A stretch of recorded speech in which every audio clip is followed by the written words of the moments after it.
it was purposely done. And then they also told people in August and September, the city issued 3 advisories to boil the water in Flint after they detected bacteria. And this problem is still not fixed yet? It's not going to be fixed quickly. It's a whole water system. They had to replace pipes and everything throughout the whole city.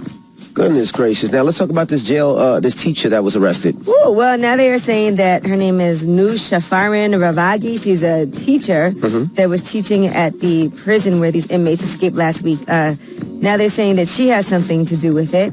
Apparently, one of the guys that was the ringleader, Nayeri, she provided him material, including maps and overhead photos of the area around the jail. That's what officials believe. That means he was providing her penis. Yes, they said there was more than a student-teacher relationship. She was a part-time instructor.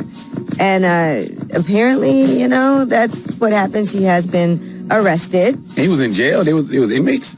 No, she was a teacher. She was a teacher in jail. She taught in jail. She taught English as a second language. And he was one of her students, but they had more than a student-teacher relationship. She's the one that provided them the maps. They're trying to determine whether or not she provided the materials for them to cut through the bars and everything. Well, drop one of Clues bombs for her. Okay. God bless her. She's out there providing service for the community. Believe that these 3 inmates have stolen a van and are living inside of a van in L.A. They stole a van in L.A., so we'll see what happens. I wonder if that lady gets good karma for stuff like that. Because you think about it, this guy's there, he's doing his bid. He's probably stressed out. You know you want some vagina in jail. She provides him with the vagina and is teaching him at the same time and allowed him the tools to escape. You mean the criminal? Yes. You think she would get good karma for a criminal? Hey, man, we don't know if that man innocent or not. We don't know what he was in there for. I'm just saying. So if you see this, if you're in that area in Orange County, if you're in L.A., it's a stolen vehicle. It's a 2008 white GMC utility vehicle. They said the plates and stickers may have been removed. Man, them guy that threw gasoline and then cut the guy's penis off? That's what he said, blood? Yes. The 3 inmates that escaped from the prison? Are you listening? What'd the guy do, though? Oh, my goodness. You know what? You got to hit both sides. You know what? Man. You're right. You're right. This guy could have been. Right. We don't know what this guy did. Exactly. We don't know what this guy did to get gas thrown on him and get his penis cut off. We don't know. You're right. All right. Well, that's front page news. Tell them why you're mad. 800-585-1051. If you're upset, you need to vent, call us right now. If you need to get something off your chest so you can have a great day, 800-585-1051. Call us now. It's The Breakfast Club. Good morning. The Breakfast Club.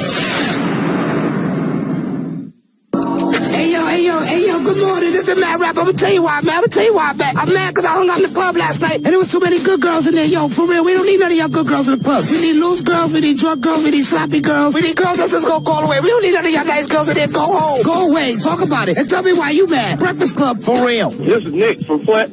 Hey, Nick. What up, Nick from Flint? How are you this morning, brother? I'm doing all right, except for last month, my water bill was $340. That's crazy. This month, I just got a water bill for $277. Wow. You shouldn't have to pay for that water. At all, period. They should be paying And we can't drink the water. And I got 5 kids at home with 17 cases of bottled water sitting in my house. But yet, that's all you can do for water? All you can do is you got like a bottle of water? That's all you can do for water right now?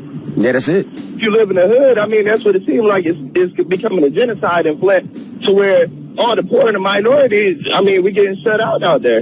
I mean, the rich is going to survive, but we're not going to be able to survive because we ain't going to be able to afford to fix the pipes. Let me ask you a question. All the water that's being sent there, how is that getting to y'all?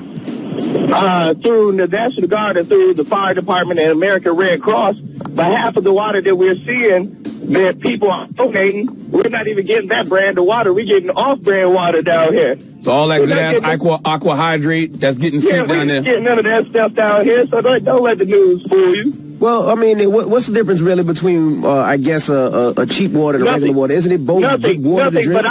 But I believe it's taken away from the real issue.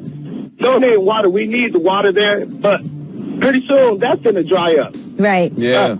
You need to be able to go turn on the faucet and take a shower like a normal person. How do you take a shower? Because you just dump the bottle of water over your head? Realistically, no. I got 7 people to live in my house. I still take a shower. I still have to take a shower. I mean, there's no way we can bathe 7 people with bottled water. Yeah, that's impossible. But the water's still brown and nasty if you're taking a shower? No, that's the thing, though. Some people's houses, they still got lead in it, and the water is coming out pure clear. Let me ask you a question. Are they fixing the pipes? No, hell no. That's crazy. There's no crews out there fixing no pipes in Flint right now. Do you think this was purposely done? I think it was because look at downtown Flint. downtown Flint is becoming one of those college towns now. And then if you go into inner city where I stay at, condemned houses are being torn down, but nothing is being put in place of those condemned houses that were torn down. So they're leaving these big vacant places. Now we're coming up with these lead problems to where I think that at a certain time it's going to get to a point where if you can't fix the pipes, then you have to move, and somebody with money is going to come in and fix those pipes and take over that land. Damn, man. Well, listen, man, our prayers is coming to you. We're going to keep sending water and all that good stuff, man. Absolutely, man. All right, I appreciate it. Y'all have a good day now. You see that, brother? Damn. Tell them why you're mad. 800-585-1051. If you're upset, you need to vent, call us right now. I feel like we should send him something personally. Well, what can you send him? Water right this house? He says he has 17 cases.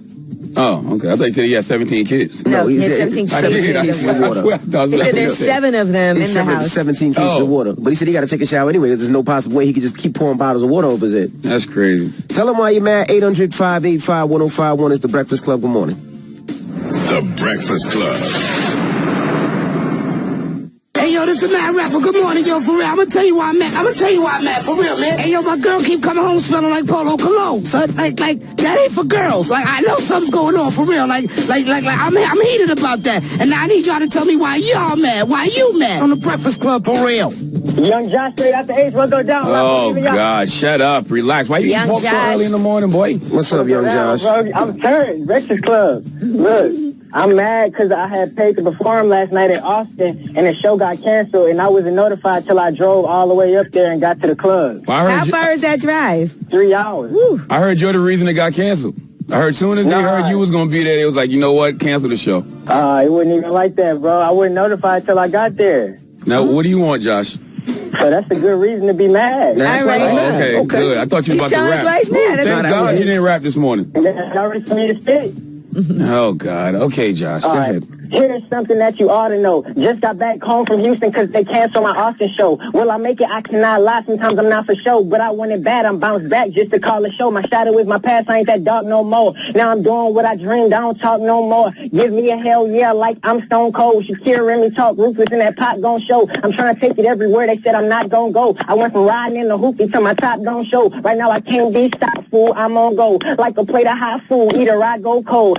Dreads in my head like I'm 504. NGE on my mind cause she's fine, whoa. See, my time gon' come and my time gon' go. But like Charlemagne head, dog, I'm gon' glow. I'm so cold, we're trying to get hot on these streets. And when we have my interview, that's EPIC. Young Josh, they knew me, don't need the CID. I need that king of the South like TIP, you dig? Hold on, Josh. All right. Yo, Josh, I want you to listen closely. Listen, you listening? Uh-oh. You listening? Yeah, I'm listening. What's up, bro? Oh, he just fought on your balls. Stop it. You know you liked it. Hello, who's this? Yo, this CP. Hey, tell him why you mad. Man, I ain't even mad, Envy. What's up, Angela, baby? How you doing? Hey, boo-boo. I'm doing all right. So Hey, you not mad? I'm from South Carolina, baby. Lake City, South Carolina. Charlemagne, I need you to drop one of Clues bomb for Morris College homecoming this weekend, bro. Okay, a lot of unprotected sex gonna be going down at Morris homecoming this weekend. No, protect yourself. Wait, how is the homecoming going on now? Usually the homecomings are like in October. It's more. But they ain't got no football team. It's basketball season. Yeah, Oh, my goodness. I never heard of that. How many fat girls you gonna have sex with at Morris this weekend, bro? Man, I'm flying under the radar, playboy. Okay. All right, bro. Hey. Tell them why you're mad. 800-585-1051. If you're upset, you need to vent, you could call us right now. Yee. Yes. We got rumors coming up? Yes, Kanye finally speaks out about his butt play. Also, we'll tell you what Max B has to say about everything that's been going down because of getting wavy. All right. And Jay Williams will be joining us. Of course, ex-NBA player. We'll kick it with him. And you know whose birthday it is today? Who? Your mother. Mama? Oh, Oprah? Yeah. Oh. He said, my mother? He said, Why she mother. kept calling me this morning? I gotta call her back. I got 3 missed calls from Oprah this morning. Shut up. I do. Rumors up next is the Breakfast Club. Good morning. The Breakfast Club. Listen up. It's just in. All the gossip. The Rumor Report. Gossip. With Angela Yee. It's the Rumor Report. The Breakfast Club. Well, it seems like everybody's talking about Kanye West now. That's what happens. Are they talking about fingers in the booty? Which one? All right, we're going to get into all of that. First of all, Max B, who was the original Wave God, did a song, and check it out. Hear what he's talking about riding his wave.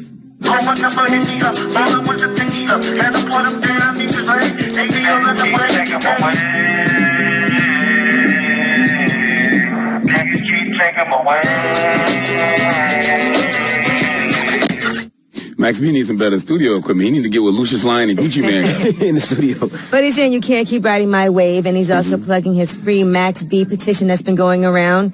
Now, there was a tweet from his account, Max Bigavelli. It said, I'm truly flattered by all the emulations. Thanks for the love and support. Let's stay positive. My petition is available on supportmaxb.com. Salute to Bigavelli. Go sign that petition for Max B, man. Maybe he can come home. Right, he's serving a 75-year sentence for armed Christ. robbery and murder. So, now let's talk about what Kanye West had to say.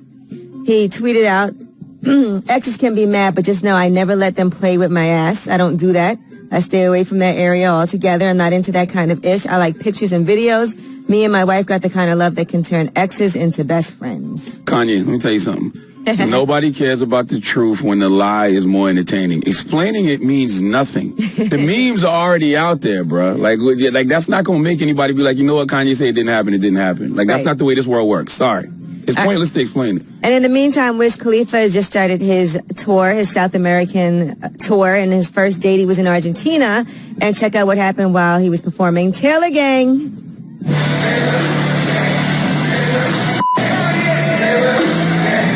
He screamed out F Kanye. Well, they got to fight. Yeah, they got to fight. Y'all got to fight. Y'all just need each other's fate. It's 2-3 minutes. You know what I'm saying? Get it off your chest. Keep it moving. All right, in the meantime, Rick Ross had his birthday party. Now, I've been watching his Snapchat, and apparently he was recently on vacation with a woman named Courtney. She's a model. And it seems like at his birthday party, he got back together with his ex, Shateria, because they walked into the party together. She's a designer. She's on Tamar's show that she has out now. I guess they're really good friends. I was watching that last night, too, Vince and Tamar. So nobody ever explained what happened to poor Lyris? Lyra was her name. Oh, Lyra? Lyra doesn't seem like she was at the party, but Shateria and Court actually went to the party wearing the same exact dress. Really? Yeah, which is kind of, if you have Revolt TV, you can see the dress that both of them had on. Very interesting. Lyra still look good too, though. I just, I know it's going to run out because they're going to stop sending her free clothes in a minute because she's not with Ross no more. Stop it. No, I'm serious. So, but she looked for the moment. She looked good. All right, well, that is your rumor report. I heard, and I was reading people's comments, I heard he had like 5 of his exes at his party. That's what you do at a birthday Man, drop party. one of Clues bombs for Rose. Damn it, young Renzel. Why not? Why not? Hey, go for it. See how big that house is? You got to have at least 5 exes there. Crazy. All right. Well, shout out to Rose. Happy birthday to Rose. Now, when we come back... Pray for Lyra. Do it big. Pray for Lyra. This guy is crazy. Now, when we come back, Jay Williams will be joining us. Now, Jay Williams, he's from New Jersey.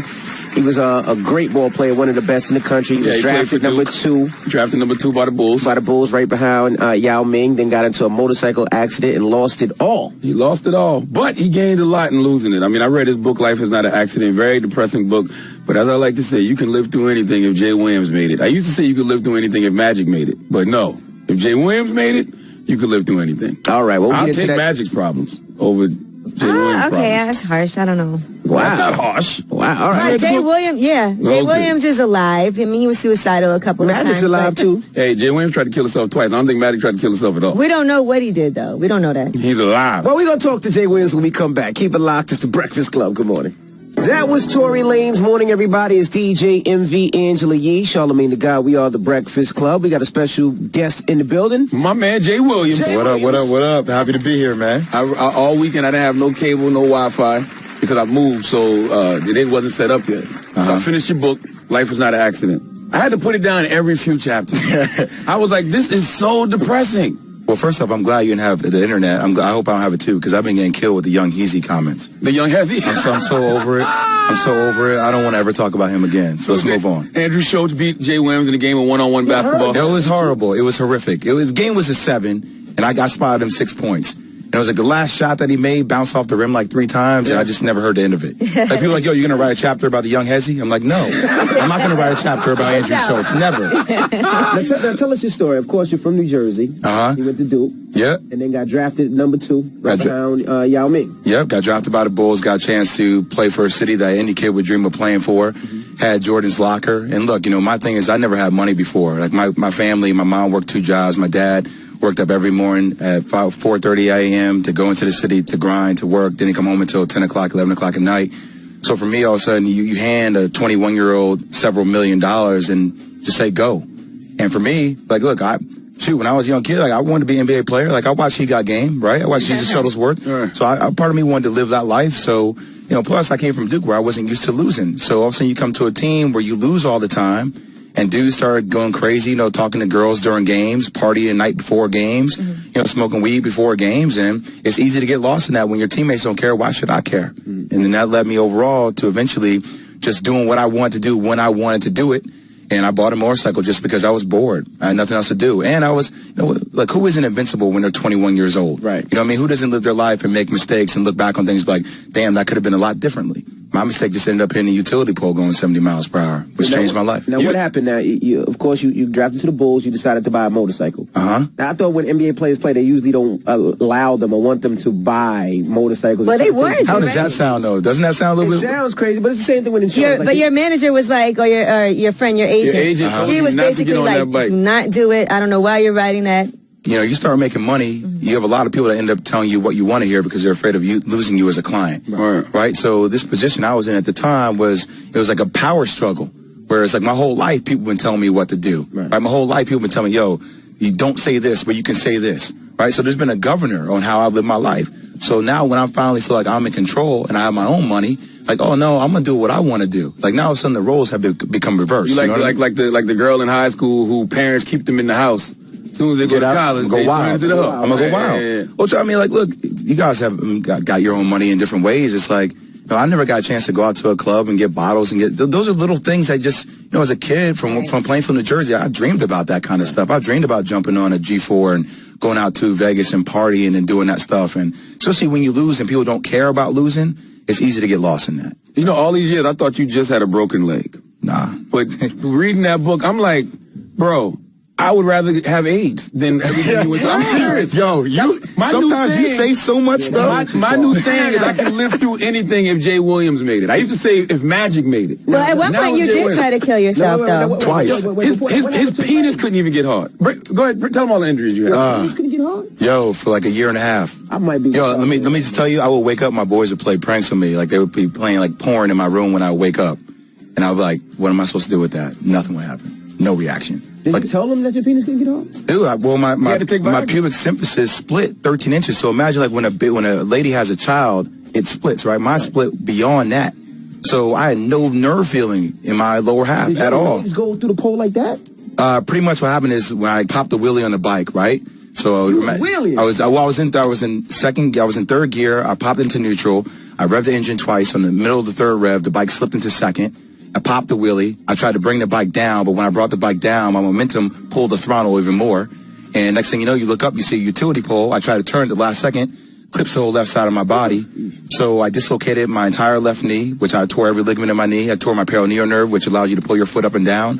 And I slit my pubic symphysis by 13 inches, which is crazy. So I've had over 10 plus surgeries, man. Like I have a scar right here, 150 staples on the side of my leg.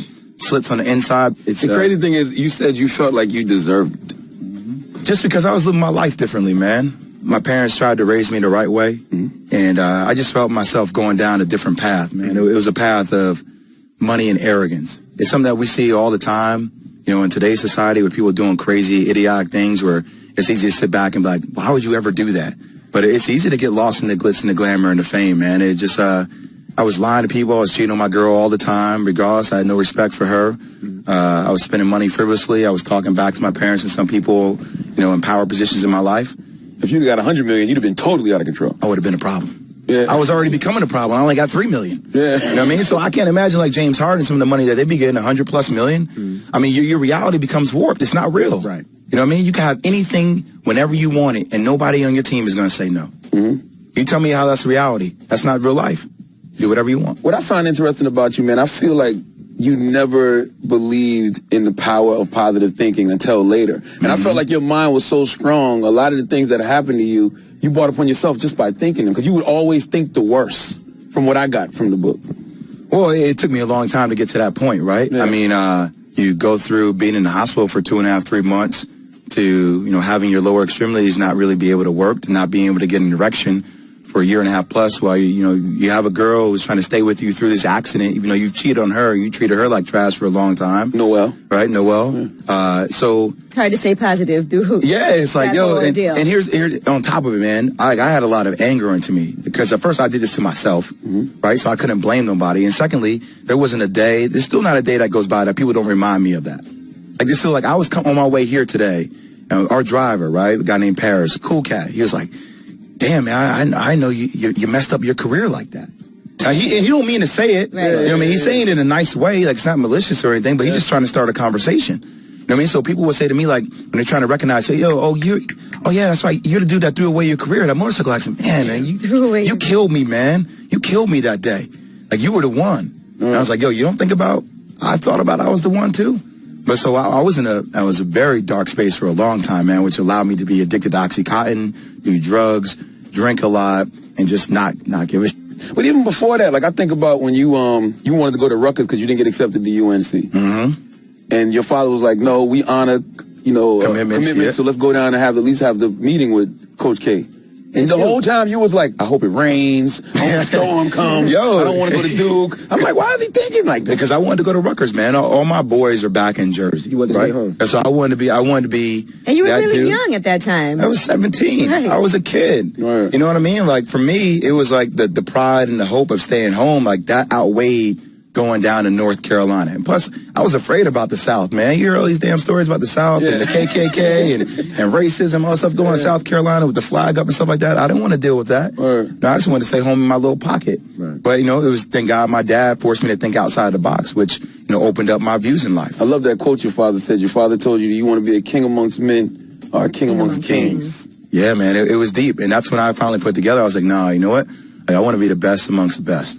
All right, we got more with Jay Williams when we come back. Keep it locked. It's The Breakfast Club. Good morning. The Breakfast Club.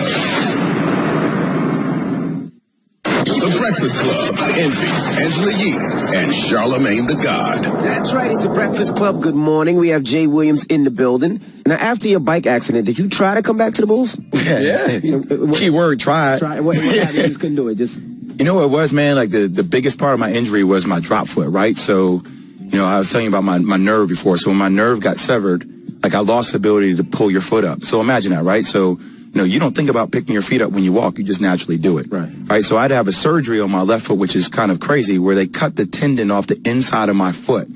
And they moved the tendon to the top of my foot. So when I thought about walking with my left foot, I thought about pulling my foot inward, which would barely pull it up. Right? So when you walk my right foot, I'm thinking about pulling up. My left foot, I'm thinking about pulling inward. Right? So it's difficult to teach yourself how to walk again. Yet alone play basketball and take notes. I was tripping over myself left and right, man. I could be walking down the street and just fall for no reason. It's like, you okay? I'm like, no, I ain't okay. I just can't pick my damn foot up. So, that was the biggest hurdle for me to overcome. Now I couldn't get over. Once, I think it was some mental too, though, because when you got with the Nets, you were saying, they only got me here because I'm from Jersey. I'm like a charity case. Yep. That was a consolation prize, man. But you worked hard to get back to that point. I did. Look, I made it all the way back to that point, but also, I had turned down opportunities to go to other franchises because my girl was in Jersey. And you talk about trying to redeem yourself, right? Like, I had treated her such a way before where I was like, nah, I'm going to make this work with her. So I'd rather go to New Jersey. They accepted me. And then they drafted another player, from UConn that same year at the same position. So it was like, why am I even here? Like, I had no chance to really make the team. It felt like it was more like a publicity thing for them than me really having an opportunity to actually make the squad in the first place. Right. You beat yourself up, too, because you said you couldn't even kill yourself, right? Tried to kill yourself a few times. I tried that 2 times. Yeah, the first time was an epic fail. I just wasn't even strong enough, man. Like, I weighed 205 pounds. I played at 198. Well, when I got hurt, when I was in the hospital bed, like in the 3rd and a half, 4th month, I only weighed like $160, man. So I was emaciated. I looked frail, like I didn't eat for years. So I tried to take, scissors, the only thing around, and try to scrape them over my wrist. I didn't want to be here no more. One day you're going down I-90 in Chicago and there's a billboard of you, like being the face of a franchise that you dreamed of your whole life. And the next day you're being told you may not ever be able to walk again. Like, that's humbling, man. And the second time was worse than the first time because I already been addicted to Oxycontin. I was drinking so much. I was like a shell of myself, man. I weighed like 215, 220 pounds. And I just tried to take like 3 to 4 pills, whatever was left in the bottle at the time, and drank a half bottle of Jack and just like, yo, this is it. And woke up the next morning and be like, why am I still here?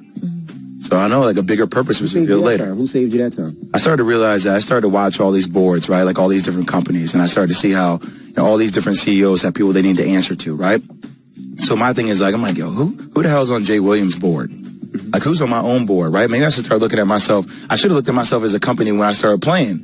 But obviously I was too young and naive to do so. So I'm like, who has the best interest for me, right? So it eventually turned into who's going to hold me to higher standards than I hold myself to. And I started surrounding myself with positive people. Right. Like, yo, you can do this. You can be better at this. Right. You know what I mean? And they started calling me out for the BS I was doing in my life, for partying all the time, not responding to calls, like just saying crazy stuff to people, trying to start fights for no reason, just angry. And I just pulled myself out of it. One thing you didn't detail in the book, you didn't detail how it felt when you was able to walk again. Like it kind of went from you getting up on the crutches and then like you was back on the court. Like you did, but you're not just the feeling how you felt when you could just walk. The reason why I didn't is because I can't remember how it felt. Really? Because I was so damn busy chasing this past ghost. I can't even tell you what it was to walk because I was so focused on trying to run and play again.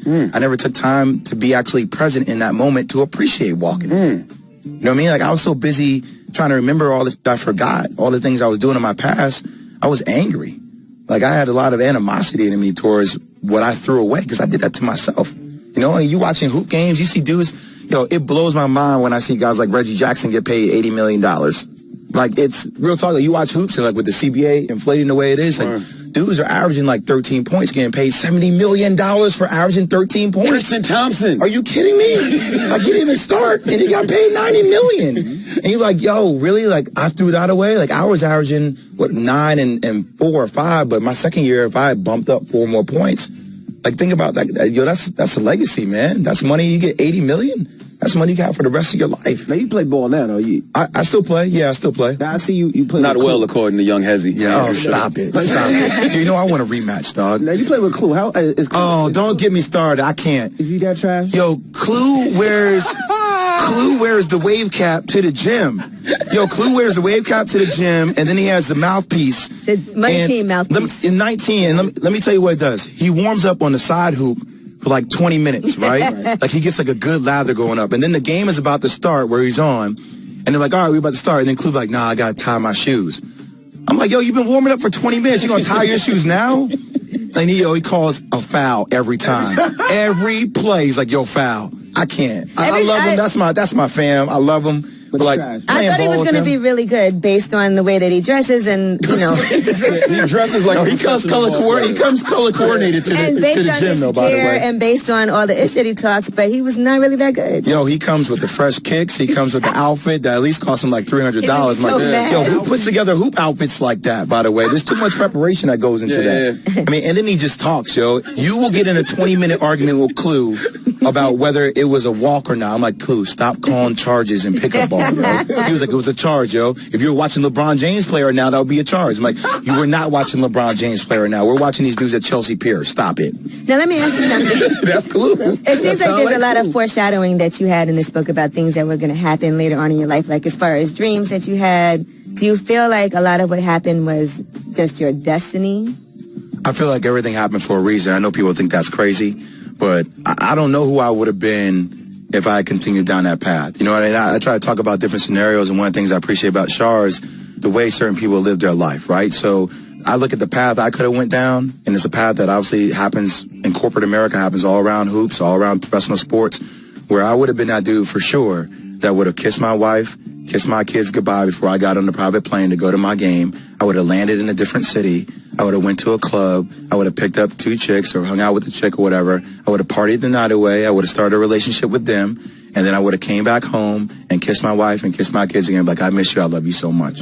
It's so easy to start living multiple lives. You know what I mean? And not even remember, like, trick yourself to the point where you don't remember what the hell you were doing the night before. Because you can justify it. Nah, that was just that over there. That's not who I really am. Where you actually have no idea who you really are. So I don't know if I would have became that person. I was headed down towards that path. All right, we got more with Jay Williams when we come back. Keep it locked. It's the Breakfast Club. Good morning. That was Jumpman. Morning, everybody. It's DJ MV Angela Yee, Charlamagne the Guy. We are the Breakfast Club. We have Jay Williams in the building. Now, Charlamagne? You told me other players used to get high, too. Which is so crazy. And look, Jalen's my boy. And obviously, but the real talk, I mean, Jalen's a politician. Jalen plays the game better than anybody, right? And, he wrote in his book, he was like, oh yeah, Jay, he was going through difficult, times adjusting from Duke to the league. And that was true. I wasn't used to, I was 95-13 in my 3 years in college. I lost 13 games in my first month in the league, so that was difficult for me. And he was like, well, none of the guys ever smoke weed before games. That's not true at all. And I was like, what are you talking about, dude? Like, I didn't smoke before games, but I smoked throughout the year. And the reason why I know dudes were high when they played is because I smoked with some of those dudes before. If I smoke with you, I know your eyes are red, and you ask me if I smell popcorn at the beginning of the game, you got the munchies in the middle of the game, homie. Like, you are not sober right now. Yeah. But here's my thing, though. Like, I don't have anything against it. If that makes you play better, then do whatever you need to do. Right. Like, you didn't name no names. No, I didn't call nobody out, but it's the reality of the matter. Like, what would you rather somebody do? If you're having pain, would you rather them prescribe Oxycontin or Percocet, or would you rather them take a hit of marijuana? Did that piss you off? Like when you were sitting back watching at home and whoever was smoking weed probably still was in the league and you was like, look at this one. They're still high out there playing. No, man, because, my thing is like, I don't get angry at dudes I play with.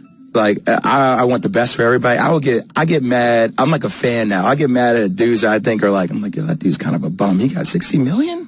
Like, so, that's what gets me salty, right? Like, dudes you play against in the summer, you're like, yo, that got you, really? I busted his ass. Yo, I gave him 30 back in college. It was that kind of animosity I had towards the game. Not so much like, I always wanted guys on my team to make your money, man. Look, they're giving away money. Now, why what's not? the silver lining? Now, I don't hear no silver lining out of this story. It didn't come to the very end.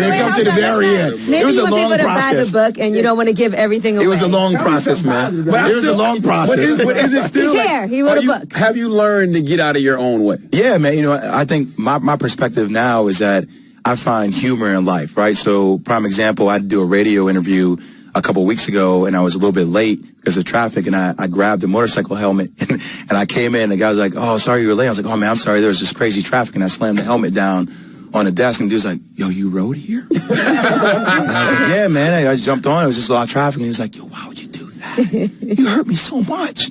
So, like, I laugh at it now. You know what I mean? Like, I'm a lot more positive in my outlook. No more. No, I ride in trucks, man. I like things with a lot of steel around me. Okay. It was a lot more safe. But you never went broke, though, because your parents never spent your NBA money. No, we saved my money, man. And that was the cool thing about it. I spent all the money that I had from endorsements. Like, I had multiple endorsements. So, you look at the big scheme of things, man. Like, my thing is that everybody's had some kind of accident in life. Now, look, mine may have been on a crazy scale, or the Richter scale, right? But I've had some friends that have gone through a divorce where, like, they've been in a rut for, like, 3 years. I'm like, yo, let's go, pick up. I've had dudes that lost their job, or I've had friends who have lost their kids, right, through childbirth, or the kid gets in an accident. So everybody's had some kind of accident, but it's like, how the hell do you pick yourself up and find life is all a matter of perspective, man? So I look at my life now, the prism that, you know what, things happen, but like no longer am I shunning that pain away. I'm like, yo, it's a part of my story. Mm-hmm. And I love it. I gotta embrace it. If Jay Williams tell you to get over it, get over it. Absolutely. Because if you can get over what you got over, I'm dead serious. When I was thinking about this when I read it, I was like, yo, what I would rather went through a math. You said you'd rather have AIDS? Or HIV. Well, there's no cure for that. Yeah, that was... I don't know No. See, what Jay went through I'm happy that I'm seeing the looks from both of you right now, because when I'm at home and he says stuff like this, I have the same look. I have the same look. I'm like, I wonder if Angie and them are thinking the same thing. Okay, HIV. Magic Johnson's level of HIV. Okay, well, he has the money to cure it, though. Yeah. But what you went through mentally and physically, I don't think the average person could have survived that. I really don't. Now, last question. Salita Ebanks. Oh, Lord. Now, you spoke about her in the book. Mm-hmm. You said she was kind of crazy. Char, you always going, I love you. Salita's a cool girl. It was just when I went through that time, I was a little bit crazy too, though. Mm-hmm. So it was one of those things for me. I was mad insecure, right? I'd never been with somebody like that. Okay. So I'd never been with somebody who would mess around with Nick Cannon, somebody who would mess around with O.C. Omenora, right? From that life. Mm-hmm. What I just came out of around that time, I had got the spotlight for a minute, and then it all went away. Right? It was like 1 second, you're this dude. Next second, you're this dude that failed. And everybody's making fun of you. So all of a sudden, in a way, it was like meeting her randomly in the Cayman Islands with my mom. Thank you, Mom, for that bounce pass, by the way. It's unbelievable. I never had somebody do that for me before. And I wasn't used to that life, man. I was used to going out and hanging out with my friends, but I wasn't the car services, all the things that came along with dating somebody like that. Mm-hmm. So for me, like, it just culminated, like, alcohol makes people do crazy things.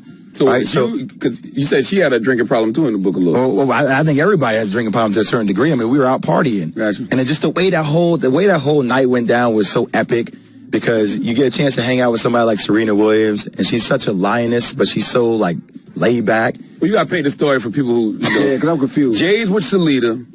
Salida's like, I got a friend for your dude. The girl ends up being Serena Williams. My boy's like, yo, your girl invited Serena Williams? Really? This is going to be a great night. So we started drinking at dinner. And it's like, yo, we're going to go to SL. So everybody gets in the car service. She's like, yo, we got our friends meet us there. We go in. Everybody's chilling at the table. We walk in, see the host. He's like, oh, hey, what's up, Jay?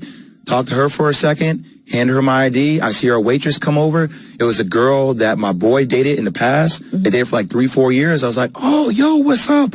Hug her. We catch up for like good 4 or 5 minutes. Could have been, who knows how much long we were catching up. Next thing I know, I turn around. I see Salida up in a frenzy. I'm like, oh, what's happening? And before I even get a chance to get to her, her publicist comes to me and is like, yo, we're leaving. And I'm like, well, hold on a second. Like, let me talk to her. Like, I'm not talking to you. And by the time I get around to talk to her, I don't even know what she says to me. It's like blackout status, right? Just like laying it out on me. And she dips out.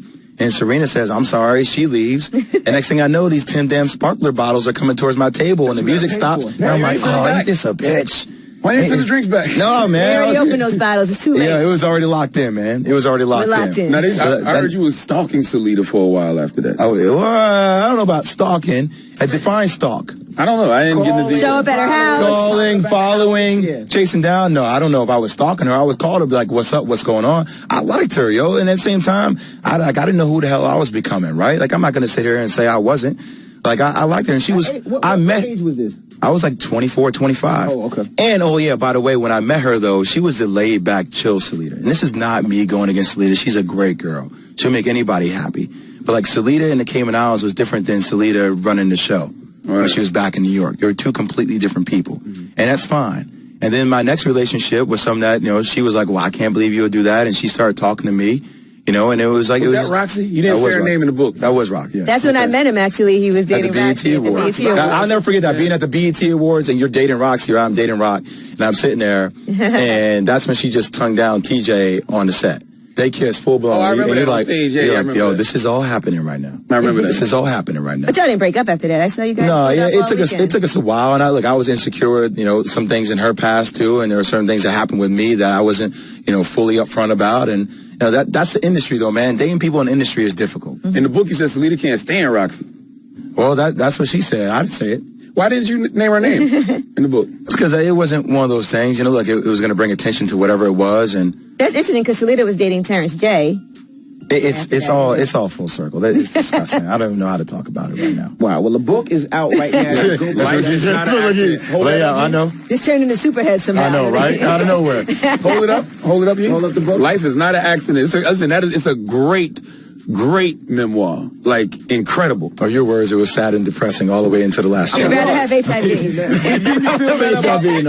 It will make you feel better about whatever you're going through. Like when people say you take your problems and put them in a barrel compared next to somebody else's, you'll snatch yours back.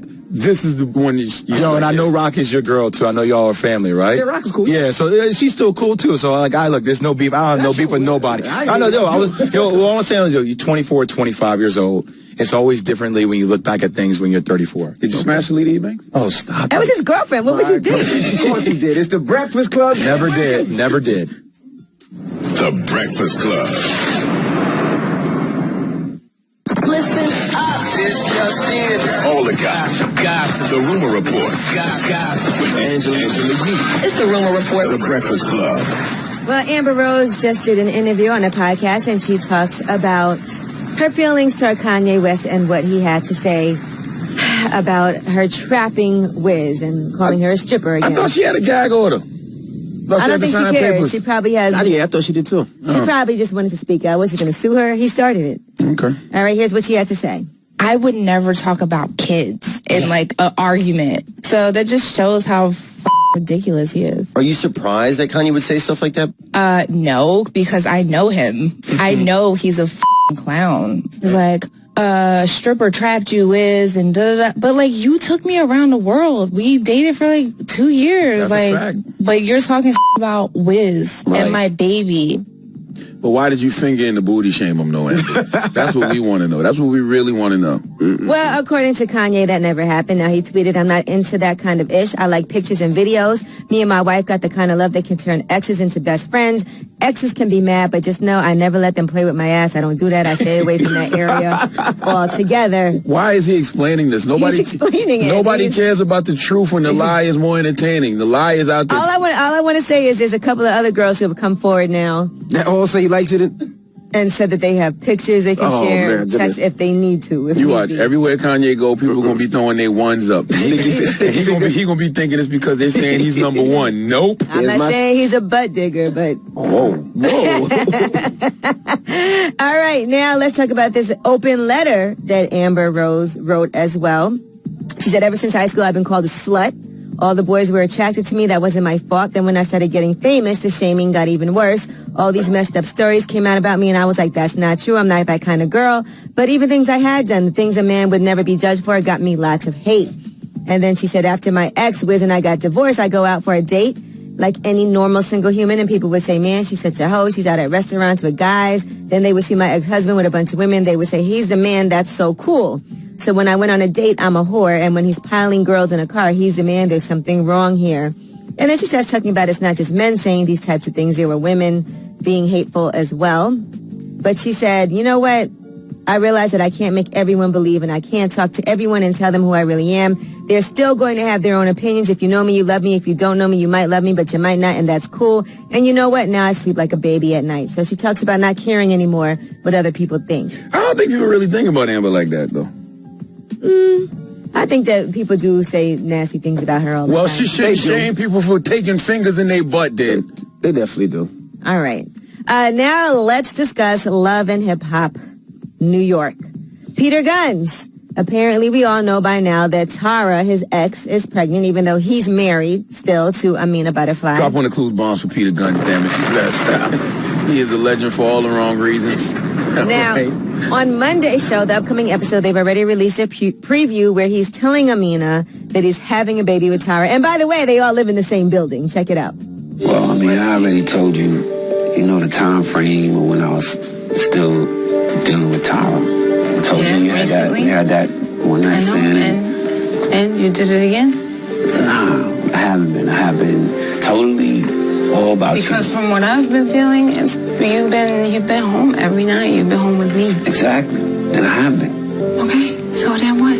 Well, at the time when I was dealing with her. Apparently, he has to tell her that she's pregnant. So that's what happens there. But guess what else happened? What? Now, on yesterday, they were just filming the Love and Hip Hop New York reunion. And there's some pictures of Amina. And it looks like she's pregnant as well. Again. Oh, my goodness. Now, she already had been pregnant and had an abortion. And now she's pregnant. If you see Revolt, you can see a picture that was posted from the reunion. Peter, turn in your penis. Turn in your penis, Peter. Goodness gracious. That she will be making that announcement on the reunion special. And some people that were at the special confirmed it. If you have Baller Alert, you can go there too and see the picture of Amina with security. Jeez. I think Peter, he coming here soon? Monday. He's coming here on Monday. Peter Polygamy Guns will be here Monday. Oh, these babies. He is not... Listen, those kids are going to grow up together in the same building. Get the hand sanitizer and the Lysol ready. This is crazy. And you might want to take some birth control just in case. We might all want to do that because any one of us can get pregnant in this room, it feels like, at the rate that Peter's going. No. No, I don't think that's possible. All right, and that is your rumor report. I'm Angela Yee. All right, Miss Yee. Now, you guys, you know what I'm doing? You guys should do the same thing. Are you doing something that Kanye would do? No, I'm ordering flowers. Yeah, Kanye would actually do this. I'm ordering flowers for my mom. Are you sitting on your finger? And for my wife and for my daughter. Yeah, so I'm sure Kanye would do that the same. You should go to Pro Flowers because they have some great deals right now.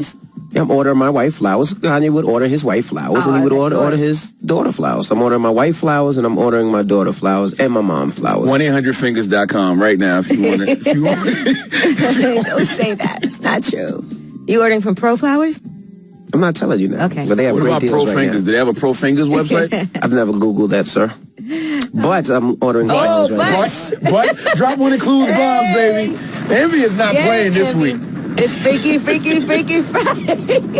You got Donkey today coming up your ass. Play that audio and me talking about it. You got Donkey today coming up your ass.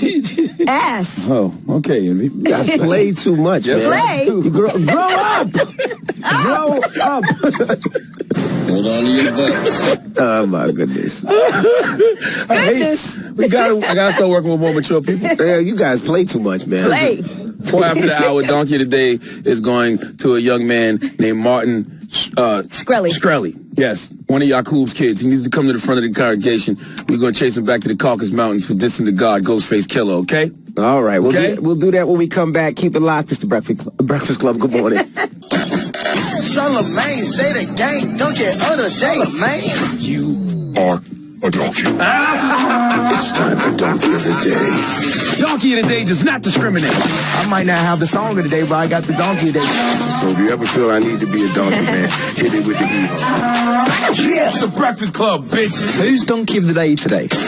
Well, Donkey of the Day for Friday, January 29th goes to Martin Shkreli. Do you know who that is? Yes. Yes. Okay, well, let me tell those who don't. Wikipedia describes him as an American entrepreneur, financial, and pharmaceutical executive. Personally, I just started hearing about him last year when he bought the rights to a drug used by some AIDS and cancer patients called Daraprim, I think it's called. When he bought the drug, he raised the price overnight from $13.50 to $750. Okay, the main use of the drug is to treat, life-threatening parasitic infections, and he jacked the price up from $13.50 to $750. Okay? He's the one that got arrested while he was on his... Recently, he said he was going to bail out Bobby Shmurda. They arrested his ass. Well, he's just another example of capitalism over compassion. A lot of people in America don't care about the well-being of people. They care about their bottom line, which is that dollar bill, y'all. Okay, he was also arrested last year on FBI charges of securities fraud, which is basically stock fraud and investment fraud, but he's out on bail. But what really put him on my radar, what really made Martin Shkreli a household name, at least in my brain, was the fact that he won an auction for the Wu-Tang Clan album, Once Upon a Time in Shaolin. It's only one in the world, and that one album was sold to Martin for $2 million. Couldn't do nothing but salute the guy after that. I mean, I'm a Wu-Tang fanatic. They're the greatest hip-hop group of all time to me, so of course I respect that. But Martin is showing right now that he's simply nothing but a douche, okay? That's it. Some members of the Wu-Tang Clan weren't feeling the purchase. TMZ actually ran up on my favorite MC of all time, the God, Ghostface Killer, and he had this to say about Martin Shkreli.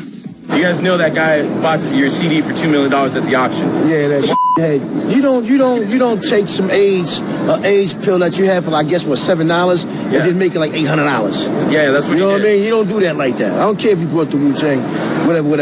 Are you cool with Martin Shkreli keeping the CD, or would you like him to? I mean, right now it's out of my hands, man. Who would you like the owner to be? Well, the owner, the people. I feel him. The album should be for the people, and Ghost is right. You don't jack up the prices of AIDS medication like that. We know that. Ghost said nothing wrong. But I can't be mad at what Martin decides to do with the album. If he bought it and he chooses not to let anyone hear it, that's his business. Personally, I'm not upset at Martin for that. I'm more upset at the powers that be in the Wu who decided to sell that album for $2 million instead of just releasing it to the general public. I do wish some due diligence was done before selling the album, because it shouldn't have just went to the highest bidder. It shouldn't have just went to anybody, okay? It should have went to somebody who's clearly not a douche, which Martin Shkreli seems to be, okay? He seems to be a total douche. I mean, we should have known that after he jacked up the prices for the AIDS and cancer medication, but it was confirmed yesterday when I saw this video online of Martin surrounded by a bunch of goon-looking dudes in hoodies and masks. Okay, this guy did a video like a world star rapper threatening my favorite MC of all time, Ghostface Killer. Let's listen. Dennis, I'm going to call you by your government name. You're not a Ghostface Killer. You know, at the end of the day, I'm very sorry for you. You're an old man that's lost his relevance, and you're trying to reclaim the spotlight from my spotlight. I think that if you ever say some dumb shit again, this album, this Shaolin, I'm going to erase you from the record books of rap.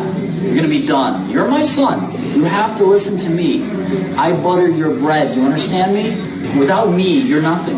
I expect you to write me a written apology. And don't ever mention my name again. What? Get Ghostface on the line right now. Hold on. You privileged prick, you entitled elitist bastard, if you don't take your ass back to the Caucasus Mountains. Now listen, you have every right to respond. But when I hear you say things like, you're my son, you have to listen to me, I butter your bread, okay, without me, you're nothing. It feels like I'm watching Django or Roots, okay? Sounds like a slave master talking to one of his slaves. And Martin, you have to know it's not the 1800s no more, okay? You're dealing with Nat Turner-minded individuals. Watch who you talking to. And how you going to erase Ghostface from the record books of rap, okay? okay? Ghost Legacy is solidified and certified with or without that funky-ass album you bought for $2 million, okay? I actually hope the album is trash. I'm sure it's not because it's Wu-Tang, but I hope it is. I hope you spent $2 million on pure garbage. Now, Martin provided even more douchery when he FaceTimed TMZ yesterday, and they asked him about his threats to Ghostface. Now, let's listen to this. How's the album, by the way? It's on your business. You don't have to tell us specifically what's on it, but how's the album? 100% none of your business. Damn. I paid the money, so you won't know. This is my coaster, as you guys can see here. You know, that are in hip-hop and these guys take it seriously. Are you worried about the repercussions of that? No, they're worried about the repercussions. You saw the video. Get out of here, man. Now you're disrespecting me. You know, at the end of the day, it's not an act. Ghost is in trouble. He's an old man. You saw me. You saw my boys. I'm a young man. I'm 32. I'm from Brooklyn, too. Just because he was in the Wu-Tang Clan 20 years ago doesn't make him a tough guy. Jesus Christ, he's a douche. Who is this guy? He's not even a likable douche like Scott Disick. He's just a douche. Ass. He got some bread, though. He's just a dumb ass with bread. That should be your Which he game. might not have much longer after this investigation. That should be your game tag, Martin. The douche. The Dizza. Okay? Martin Shkreli, ladies and gentlemen, a.k.a. the Dizza, the leader of the Douche-Tang Clan. You know what you should be worried about? Jail. Prison. You're facing federal charges for security fraud. What you should be trying to do is create some good karma, okay? The only way you can do that is by letting the less fortunate Wu-Tang fans like myself hear the Once Upon a Time in Shaolin album. Or maybe use some money and buy a whole bunch of that Daraprim and give it to the Charlie Sheens of the world. But no! That's not what you want to do. You want to create problems. You want problems. Well, I hope you get them, okay? You privileged prick. Give Martin Shkreli the biggest hee-haw, please. All right. Well, thank you for that donkey today, sir. That's right. Hope he gets chased back to the Caucasus Mountains. All right. That Coops kids can't talk to the gods like that. It's Friday, so you know what that means. It's Freaky Friday! Wait. What are we talking about today? We're not talking about no fingers and nobody's. Why not? Okay, hold on. No more butts. Why can't we do the trending topic? No, we're not What's the doing no more trending butts. The Kanye anal playlist. No more butts. I have some good songs. No, we're finished with the butt. I have a good Wu-Tang. No more butts. No, I'm done. No more butt. You best protect your butt. Now, let's talk about Jay Williams, who stopped through earlier. And he said that because of his injury, if you haven't heard, he was a ex-NBA player. He played for the Bulls. He got a motorcycle, crashed his motorcycle, and pretty much he stopped playing basketball professionally. And he was suicidal even after that. That was terrible. So he tried to kill himself twice. He got injured so bad that he could not get hard for a year and a half. He said his friends would come by and joke around and play porn. Hold on, we have a clip of it. His penis couldn't even get hard. Go ahead, tell him all the injuries you had. Penis couldn't get hard? Yo, for like a year and a half. I might be. Yo, let me just tell you, I would wake up, my boys would play pranks on me. Like, they would be playing like porn in my room when I would wake up. And I would be like, what am I supposed to do with that? Nothing would happen. No reaction. Did you tell him that your penis couldn't get hard? Dude, my pubic symphysis split 13 inches. So imagine like when a lady has a child, it splits, right? Mine split beyond that. So I had no nerve feeling. Yeeks. So the question, 800-585-1051. Ladies, could you stay with a man, your husband, your boyfriend, your significant other, if he couldn't get hard for a year and a half? Or fellas, if you like men, would you stay with a man if you couldn't get hard? If he couldn't get hard for over a year and a half? Drop on the clues bombs for this equal opportunity show. Whoever's out there is a lover of penis, this question is for you. That's right. All right? 800-585-1051. When we come back, we'll ask Angela Yee. We'll ask Charlamagne. Keep it locked. It's the Breakfast Club. Good morning. That's Charlamagne. What you asking me for? The Breakfast Club. That was Jay-Z, Excuse Me Miss. Morning, everybody. It's DJ NV, Angela Yee, Charlamagne the Guy. We are the Breakfast Club. Now, Jay Williams stopped through. He used to play for the Bulls in the NBA. He got into a bad motorcycle accident. And because of that accident, he couldn't have sex for over a year and a half. Let's hear what he had to say. His penis couldn't even get hard. Go ahead, tell him all the injuries you had. His penis couldn't get hard? Yo, for like a year and a half. I might be. Yo, let me just tell you, I would wake up, my boys would play pranks on me. Like, they would be playing like porn in my room when I would wake up. And I would be like, what am I supposed to do with that? Nothing would happen. No reaction. Did you tell him that your penis couldn't get hard? Dude, my pubic symphysis split 13 inches. So imagine like when a lady has a child, it splits, right? Mine split beyond that. So I had no nerve feeling. All right, so the question is 800-585-1051. For all the penis lovers out there, could you date somebody that their penis couldn't get hard? Angela Yee. Are we in love and dating already? Yeah. Or is it somebody I just met and he... You're in love, you're dating already, but you don't know how long his penis might not get hard for years. Would you stay? Well, I guess he's going to have to really work his mouth a lot, and we might have to put it on Kanye's anal playlist and experiment in other ways, you know. But I would try. But you have nerve endings back there, so maybe that works. Cause I mean, no, all jokes aside, if you're a man and your penis can't get hard, you might as well let your wife stick her finger in her butt. Yeah, you got to let her do whatever she got to do to excite herself. There's a lot of nerve endings there. Any sex expert would tell you that it's very pleasurable for men. That's why they like it. If I was in love, I would at least make the effort, and I guess he would be phenomenal at oral sex. Charlamagne, what would you do? If I was a man whose penis couldn't get hard, I would treat it like I'm in prison. Like I can't do anything for my woman, so I can't tell her not to mess around with other dudes. I mean, you kind of really don't got no choice. You can use your mouth. Now, I will say... You can use a dildo on her. Yeah, I will say this, if I'm married, though, it's a different story. Right. Married, that's until death do us part, for better or worse. I would clearly put that in the worst category. Right. So, you know, we just got to figure it out from there. But if you're just in a relationship with somebody, you're either going to leave them, or you tell her, yo, go do your thing. I'm in prison right now, man. My penis can't get hard. Would you put a strap on? I can't care about what's going on in the outside world. Would you put a strap on and use it on your significant other? You might as well. I don't want to feel like Cleo and set it off. Like I don't want to feel like a butch lesbian. Like I don't want to do that. Like you could just use a vibrator on it. People use toys all the time anyway. I think a vibrator is good. You use a vibrator in your mouth on your woman and you'll be good. Okay, now this is what I want y'all to do today. Take the clip of Envy saying use a vibrator in your mouth and send me that so I can post it on Instagram. No, you said you can put a vibrator in your mouth. You're going to learn that you can't pause after things like that. You got to get right to it. Use a vibrator in your mouth on your woman. No, you didn't. You said use a vibrator on your mouth. And you left a pause. No, I didn't. Just enough for somebody to cut it and give it to me so I can put it on the gram. All right? Please. Grow up. Send me that. Grow up, you bully. Hello, who's this?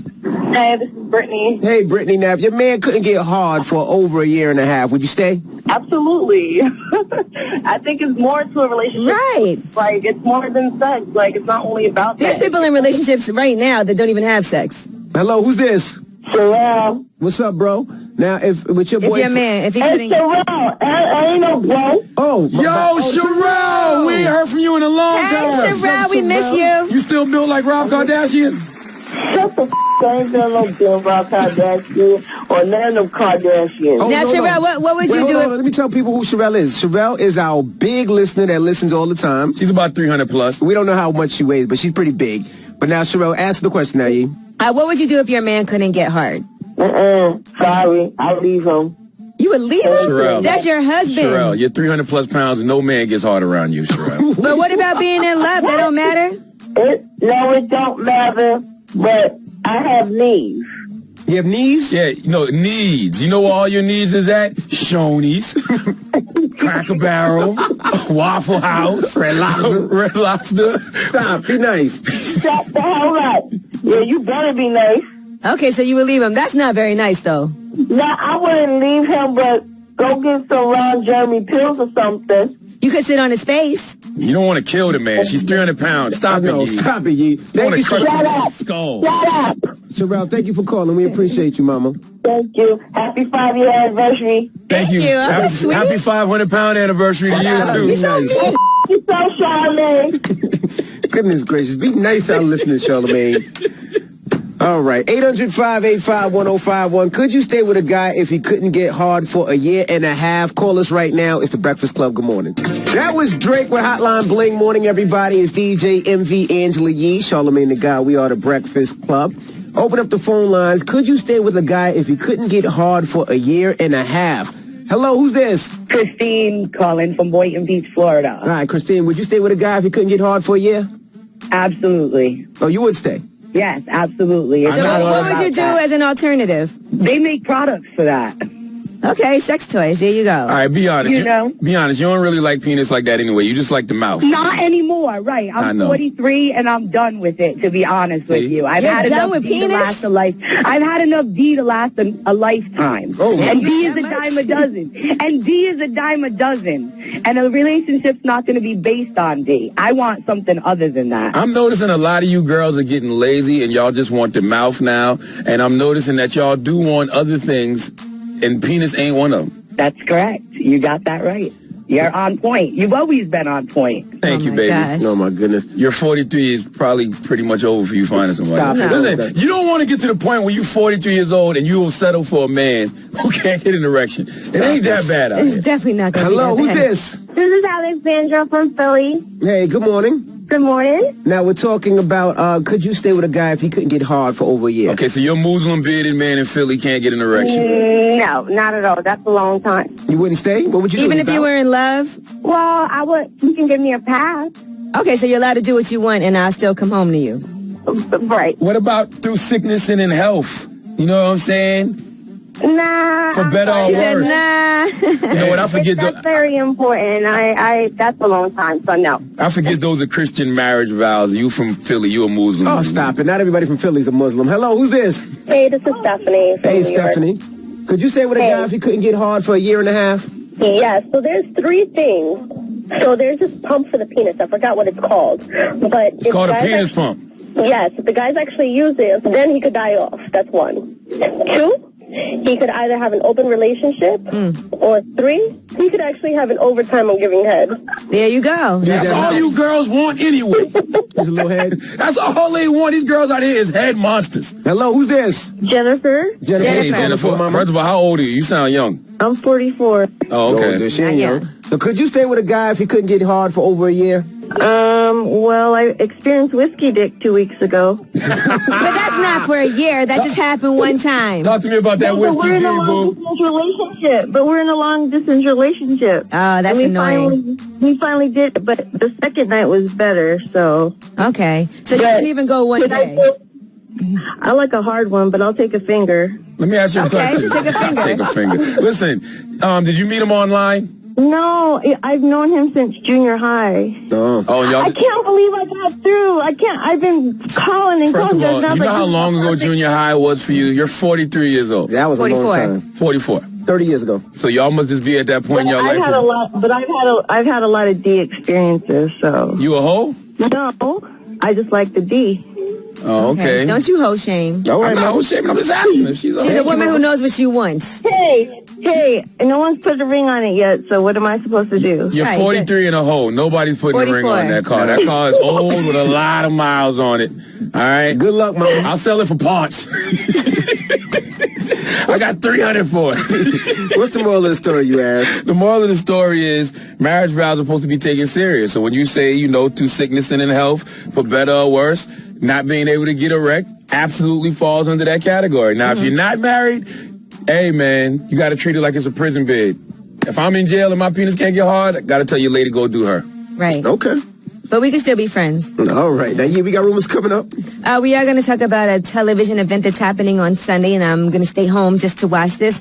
Also, Kim Kardashian and Amber Rose, they agree on one thing, and we'll tell you what it is. All right. All that and more. Keep it locked. It's The Breakfast Club. Good morning.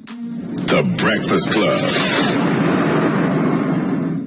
Listen up. It's just in. All the gossip. The Rumor Report. Gossip. With Angela Yee. It's the Rumor Report. The Breakfast Club.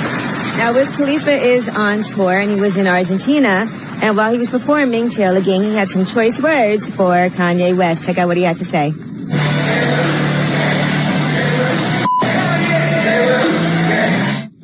All right, he said F Kanye, in case you didn't hear that properly. Now, Wendy Williams also weighed in on her show, and here's what she had to say about the tweets that Kanye was sending regarding Amber Rose and Wiz Khalifa. The idea that he's talking about Amber being a stripper, you're not saying anything that she hasn't admitted herself. As a matter of fact, Kanye, you're the one who gave this stripper her come-up. That's a fact. And by the way, we recall meeting your wife on her back. Damn. I mean, hey, I said all the same things yesterday and Donkey today. It's like, yo, you can't say that somebody got trapped by a stripper when you got trapped by an amateur porn star, bro. Well, Kanye had also tweeted to let y'all know that exes can be mad, but just know I never let them play with my ass. I don't do that. I stay away from that area altogether. Kanye, nobody cares about the truth when the lie is more entertaining. The memes are already out there with Amber with her finger up and you with your pants down. That's it, Bo. That's it. Okay, I want to make sure y'all don't forget that on Sunday, Fox is putting on Grease Live. Okay, you know, we all watch. You say Grease after talking about Kanye and the fingers in the booty guy. I see Grease you. Live. Let's not talk about what you said, all right, Envy? Shut up. But, Fox is doing Grease Live? Yeah, the musical Grease. Why? I didn't hear about that. It seems like it didn't have as much promotion as Oz Live. We talked about it a long time. Oz? Oh, yeah, the Wizard of Oz. Wizard of Oz. Yeah, not Oz, not the prison one, not the prison show. I want to see that live. Jesus Christ, that'd be awful. Well, that's going down on Sunday. That's why I'm here to remind you. But they said it might be actually raining because they're doing this in Burbank, California. So if it does rain, that's going to just have to be incorporated. It's going to be outside? Yeah, it's outside. They got outdoor scenes and all that. Yeah, because remember there's the amusement park scene at the end. Oh, so they're saying they do have several amusement rides. So if it does rain, it's just going to have to be incorporated. Drop one of Clue's bombs for Grease, though. Grease is amazing, by the way. Yeah, I'm excited for it. You should watch the movie Grease. Well, I'm going to be watching this when it goes down on Sunday. I wonder if John Travolta was stalking men in massage parlors back then. Good question. He was stalking men in saunas back then, too? Okay. He was sexy. All right, Amber Rose, by the way, is thrilled that Blac Chyna is dating Rob Kardashian. She said the vibe between them is right. She thinks Rob is a great guy, and Chyna's now cooking him meals and helping him out. They say that Rob has been happier in the last few weeks than he's been in years. Chyna's given him something missing from his life, and he's having fun, and she motivates him. And allegedly, sources close to Kim Kardashian is saying that she's come around and she believes that if he is really and truly happy and healthy with Chyna, then, you know, she's all for it. Drop one of Clue's bombs for Black Rob. Whoa! Well, he seems happy, so as long as he seems happy, who cares? He's going to the gym, he's working out, he's coming out more. That's good for him. I saw he put up a picture of him lifting weights. Yep. We're going to see how good Blac Chyna's vagina is in the next few months. If Rob loses weight, her vagina's amazing. Amazing. All right, now Stevie J recently sat down with Bossip for their podcast, Don't Be Scared, and he talked about, he also, by the way, had relations with one of the Kardashians. Everybody's been with one of the Kardashians, Rob, Kim, whoever. Now here's what he had to say. Did you ever date a white woman before? Yeah. You know, I took it down. Did you ever bring a white woman home and you were like, yeah, my dad met her when we was in L.A. As a famous white woman? Yeah. You know what I mean? She's in that famous family and all. Kardashian? Does she make tapes? Nah. It was Khloe? Khloe's a great friend of mine. Let's paint the picture. She's a sweetheart. She used to work with me. She used to be my assistant in L.A. And, you know, my dad used to spend a lot of time with me at my house in L.A. And, you know. See, you know what I hate about the media nowadays? Free voice. Wow. We just take a bunch of context clues and come up with a story. I thought he was about to say, yeah, I smashed Khloe Kardashian. I've been taking it down. I had to listen intently to hear how he put that together. She's a great friend of mine. She's a great friend. She was an assistant. But that don't mean he smashed. My dad used to live there. He said it was a famous family. It was a famous family. You know. All right, well, that is your rumor report. I'm Angela Yee. All right. Thank you, Miss Yee. All right, now, shout out to our people at Revolt. We will see you guys on Monday. But up next, People's Choice Mix. Peter Polygamy Guns will be here on Monday, too. Yeah, Peter Guns will be here on Monday. Oh, man, he got 2 babies on the way, allegedly. People's Choice Mix is up next. You want to hear something? 800-585-1051, whatever you want to hear. I got you. It's Friday, so you know we throw it back. Fingers in the air. It's the Breakfast Club. Good morning.